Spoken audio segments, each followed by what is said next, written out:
So now we go to do our guided outline. And this is going to really just put everything together to make it easy. When you go to just look at this blank page, you'll have already done all the work here. So a grabber, you need something that's going to stand out, that's going to get their attention. A hook, it could be something even from that hook activity. If you're like, oh, maybe I'll use something from here to get the reader's attention.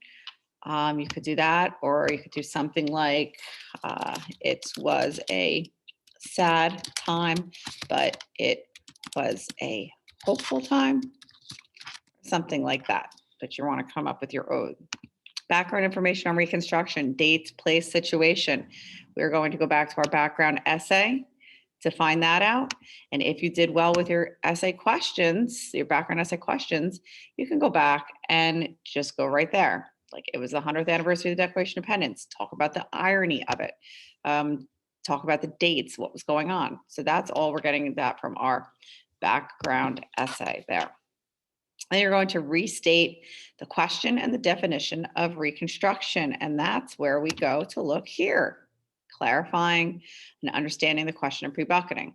So it's asking us to restate what Reconstruction is and put it in our own words. So that is what you will put right there. And again, once you click on these, it pops right up. Okay, then we go to our thesis and our roadmap. Both Southern resistance and Northern neglect contributed to the death of Reconstruction. However, Southern resistance or Northern neglect was the greater problem. We're going to pick which one, and we can just copy that even. Okay, so, and this is where you're going to choose which one you're going to go with. So that's going to be your thesis. So your thesis basically was already done when you did this. All right, so we see that transferring over to here. Then you're going to build a paragraph. So what you're going to do there is you're going to take what you have here, what you have here, here, and here, and put it all down there. And I believe you can even just copy and paste it down there and then just clean it up a little bit. Then we go on to the first paragraph. So although it wasn't the main reason Reconstruction ended, so you're going to say either the North or the South, whichever one aren't deciding is the main one. So you'll put that. So you could say that wasn't the main reason. Maybe you'll say Southern resistance was still a significant problem or something like that. Your evidence. So that's the things that you had put into your bucket. So again, you can go back up and look at here. Okay, so I had document A. So I'm going to use the information that I had from document A there. And you're going to make sure you also cite where you got it from. So you're going to put your evidence that shows, like according to document A, this was still a problem because the picture shows blah, blah, blah. And then argument, don't worry about that. Okay, so leave blank. If you filled it out already, it's fine, but you don't have to do an argument there. And then again, you're going to take all these and make it into your paragraph. So it should be a 3 to 5 sentences. So I'd say probably about 5. Your second body paragraph or your third body paragraph, again, you can copy and you can say whichever one. So if you did Southern up here, you're going to say Northern neglect was the main reason for the death of Reconstruction. So that's going to be the one that you cite on. Again, you're going to use your evidence that you had already set up in the buckets that transferred over to here. And again, the more that you had done in your bucketing here, the more it's going to transfer, I believe, over to there. Let's see.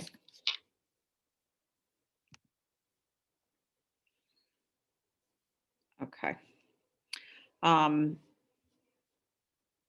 Or you can just go back and copy and paste that, I guess. Okay, so again, here, don't worry about argument, leave blank, and build your paragraph there, copy and paste it, clean it up. Then your conclusion, here's your conclusion. So you'll kind of restate whichever one you thought was the main. Southern resistance was the main cause of the death of Reconstruction for however many reasons you had come up with up here. And then you can even just copy that. And then you can copy that if you had it up here. And then you can copy that because that would be your third paragraph, the main thing. And are still ending and important today because, and you'll answer that question again, and you'll put it all together there and clean it up. So this is all meant to guide you, and so on and so forth. So for example, you might say I'll go back over to these body paragraphs again. For your second body paragraph, you said northern neglect was another big reason for the death of Reconstruction. Your evidence could be cartoons showing a barrel of scandals during the Whiskey Ring, economic problems for the Panic of 1873, which we saw in document C, etc. Again, I'm leaving that document blank.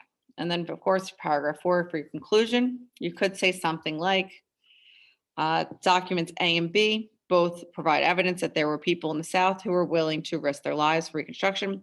Big problem is that North abandoned the carpetbaggers, the scalawags and ex-slaves, and the North ended slavery but did not finish the job. So that is all your pre-write. So once you are happy with that, you will then go on to write your essay. And you can even go back and copy and paste your whatever you have here and put it into there again and then clean it up.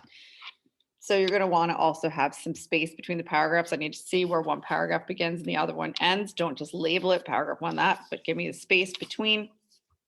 Let me pull it up here. So if you were to say this and put that there, well, then for your next paragraph, I'd want you to do another space and say secondly or whatever, or furthermore, whatever your transition is going to be. Okay. So make sure, again, spacing between the paragraphs. Don't label the paragraphs, space them, and use your transitions.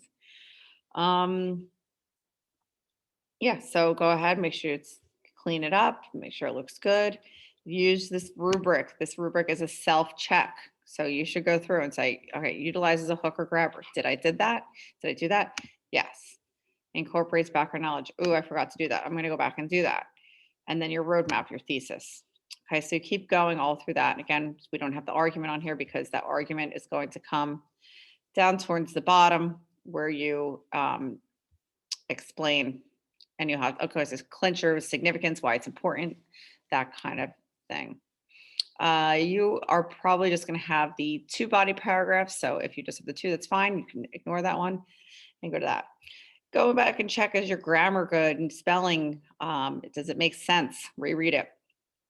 So again, just to make sure it's really good, like an A material. Is it clear, analytical, comprehensive thesis? Did you use all or almost all of the documents in the DBQ? It doesn't mean you have to use, everybody has to use the hook activity, but you should be referencing at least each of the documents, A, B, C, D. And of course the background essay, because, well, you need background in the first paragraph.